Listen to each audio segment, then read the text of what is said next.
बिस्मिल्लाहिर्रहमानिर्रहीम। Welcome to my channel EOPI pension news update. I hope कि आप सब ठीक ठाक होंगे। आज का हमारा टॉपिक है EOPI पेंशन में इजाफे के हवाले से लेटेस्ट न्यूज़ अपडेट। टॉपिक की जाने पढ़ने से पहले आपसे गुजारिश है कि अगर आप चैनल पर नए हैं तो चैनल को सब्सक्राइब कर लें ताकि सरकारी मुलाजमीन और पेंशनर्स के हवाले से आने वाली हर न्यूज़ अपडेट से आपको बाखबर रखा जा सके। तो बढ़ते हैं आज के टॉपिक की जानिब। EOPI पेंशन में इजाफे के हवाले से लेटेस्ट न्यूज़ अपडेट आपके साथ शेयर करते हैं। जैसा कि आप सब जानते हैं कि बजट 2023 में EOPI की पेंशन में 1500 रुपये के इजाफे का ऐलान किया गया, जिसके बाद EOPI के पेंशनर्स में मायूसी की फ़िज़ा छा गई।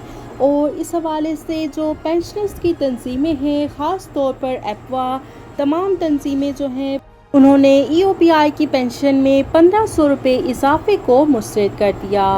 और EOPI की पेंशन में इजाफे के हवाले से जो एप्वा के सदर हैं काजी अब्दुल जब्बार, उन्होंने लेटेस्ट एक बयान दिया है कि EOPI की पेंशन में 1500 रुपये का इजाफा करके EOPI के पेंशनर्स के साथ जुल्म और नाइंसाफ़ी की गई है। लिहाजा हमारा मुतालबा है कि EOPI की पेंशन को फौरी तौर पर बढ़ाकर 25,000 रुपये किया जाए। और दूसरी बात, EOPI की पेंशन में इजाफे के हवाले से नोटिफिकेशन जारी हुआ है या नहीं, उसके हवाले से भी आपको अपडेट करते हैं। तो अभी तक EOPI की पेंशन में इजाफे के हवाले से नोटिफिकेशन जारी नहीं हुआ है, ना ही EOPI की जो वेबसाइट है वहाँ पर कुछ इसके बारे में दिया गया है। लिहाजा अभी तक कोई इल्म नहीं है कि EOPI की पेंशन में इजाफे का नोटिफिकेशन कब आता है। जैसे ही कोई न्यूज़ अपडेट सामने आती है तो वो आपके साथ शेयर की जाएगी।